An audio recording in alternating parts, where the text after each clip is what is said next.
আজই ডাউনলোড করুন আর এনজয় করুন আপনার পছন্দের শো। ঠাকুরের প্রসাদ কেউ ফিরিয়ে দেয়? মানে ধরে নে এই শাড়িটা দেবী মার আশীর্বাদ। দেবী মায়ের আশীর্বাদ শিখিয়ে দিও শঙ্কর, তোমার মেয়েকে সবটা শিখিয়ে পড়িয়ে দিও।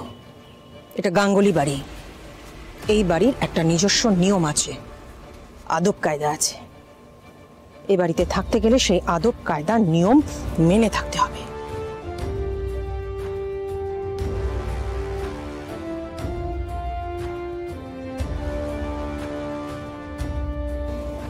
উঁচু গলায় কথা বলা, অবাঞ্ছিত আওয়াজ, অযথা হই হই আমি একেবারে বরদাস্ত করি না।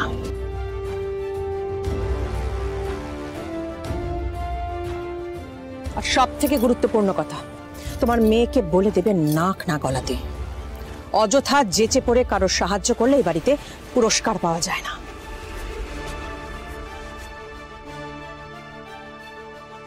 আপনার প্রত্যেকটা কথা ও অক্ষরে অক্ষরে পালন করবে কর্তামা।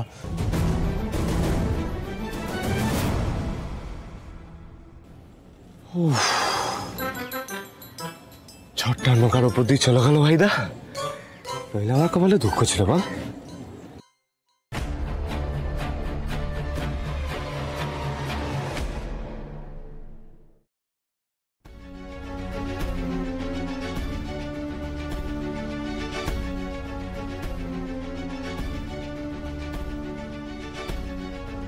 মা তুমি ঠিক আছো তো? জন্তুদা, দীপালি, কেউ পরিষ্কার করবে না। যে জায়গাটা নোংরা করেছে পরিষ্কার করার দায়িত্ব তার।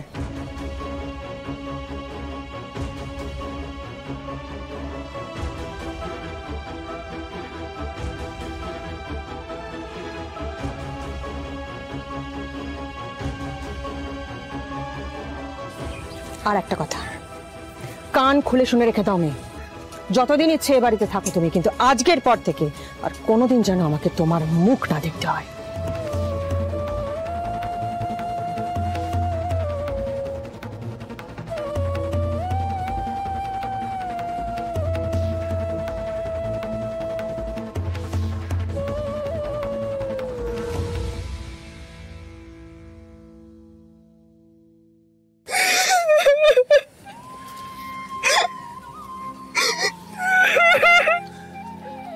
কাঁদিস না মা, কাঁদিস না, কাঁদিস না, কাঁদিস না।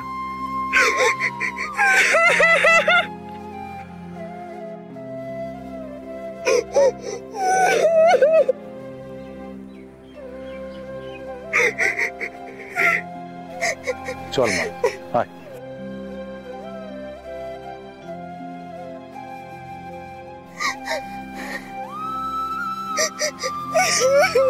কর্তামা মেরেছে বলে তুই কাঁদছিস?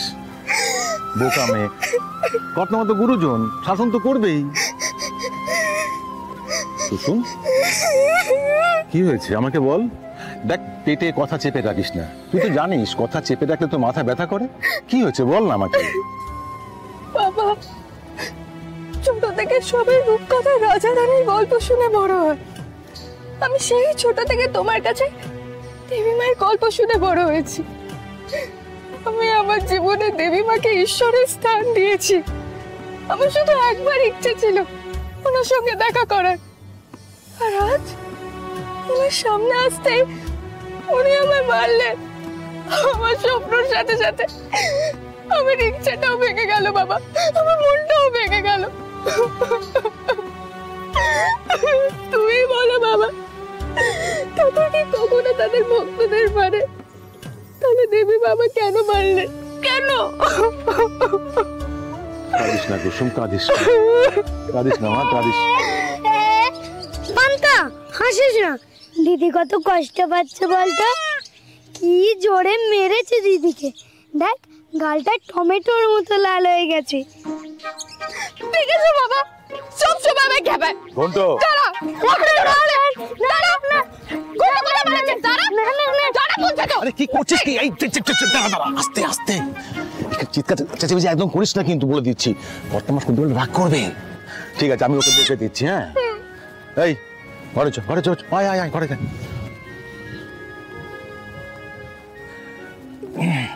কুসুম,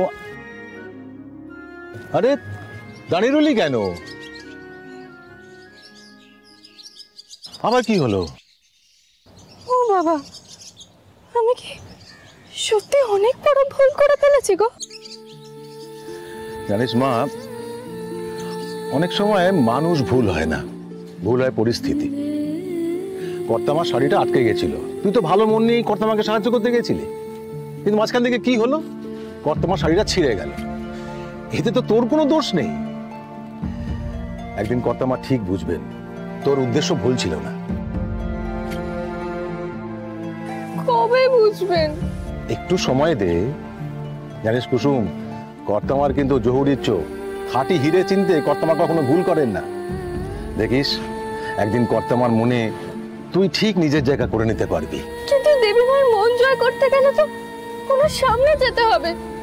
দেবীমা তো আমার মুখও দেখতে চান না, তবে ওনার মন আমি কি করে জয় করব বাবা?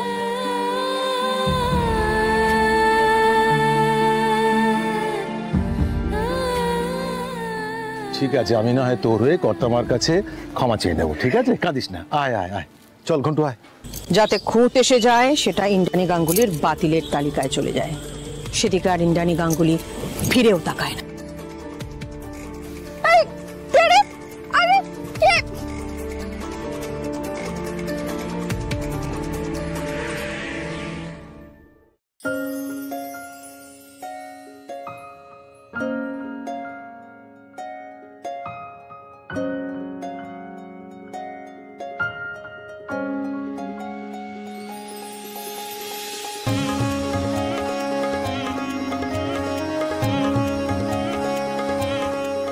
আরে কি করছিস কুসুম?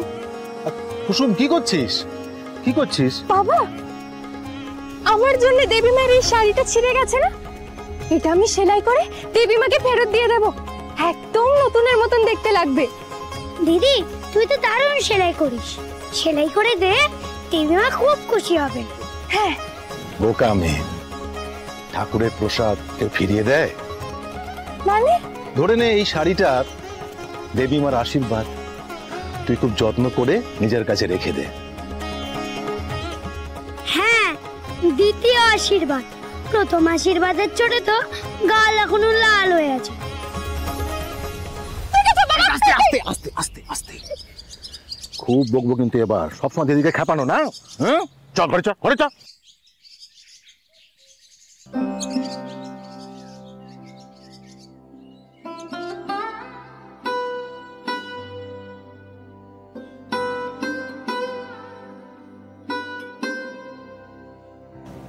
দেবী মায়ের আশীর্বাদ।